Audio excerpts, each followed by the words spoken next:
எனக்கு அன்பானவர்களே, பிசாசு உங்களையும் என்னையும் எப்படியாவது விழத்தல்ல யோசித்து கொண்டே இருப்பான். நம்முடைய கண்களுக்கு ஒரே ஒரு காரியம் மாத்திரம் இருக்க வேண்டும்.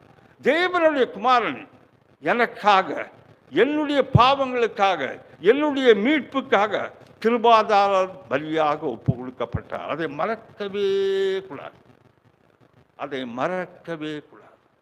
இயேசு கிறிஸ்து என்னையும் உங்களையும் மீட்பதற்காக வந்த தேவ ஆட்டுக்குட்டி, உலகத்தின் பாவத்தை மீட்க வந்த தேவ ஆட்டுக்குட்டி. எனக்கு அன்பானவர்களே, பாவி பரலோகத்துக்கு போகவே முடியாது.